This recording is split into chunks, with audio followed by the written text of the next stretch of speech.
Hi, my name is Revd Sarah Rosser, and this week I'd like to share with you the story of the Little Angels Nursery. The nursery is located near a large informal settlement, which sees much poverty and hardship. And as a result, you'll see that the nursery isn't well equipped and faces many struggles to keep providing a safe space for young children during the day. The children who attend are mainly aged 3 to 4 years old, and the nursery is made up of shipping containers with a small space outside for play. This shipping container is the kitchen, which cooks pap for the young children every day, and if they weren't fed here at nursery, then most, if not all of them, would not eat at home. But as you can see, the kitchen is in a state of disrepair. The oven, which is gas due to the load shedding or rolling blackouts in South Africa, only has one working ring, and the small kitchen unit doesn't fare much better, making feeding these vulnerable children a difficult task.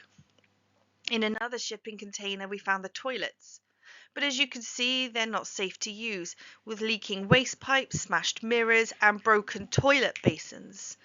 These are all the staff and young people have to use during the day. Inside another shipping container can be found the plastic sleeping mats that are used for the children to have a nap. But as you can see, there's a leak in the roof and the water comes through onto the floor. The nursery works around the space as best they can, and at the other end of this shipping container can be found the few precious resources that they have. As well as holes in the roof, the windows are rusty and have bars over them to prevent theft. The nursery is run by this lady, Mama Nompsa, who's a lady in her 60s. She's exhausted and run down, unable to pay herself or anyone else to help her. And to add to this, she lives with HIV, but knows that if she stopped this work, then the children would have nothing.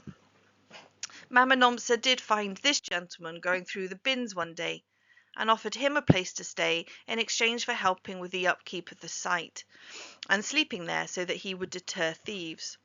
They've had no break-ins since he moved, but his job isn't easy and he doesn't get paid, other than with a roof over his head and some food. And the tools that he has access to are limited. When we arrived, he was cutting the grass with a pair of hand shears. And here are the young people singing songs for us.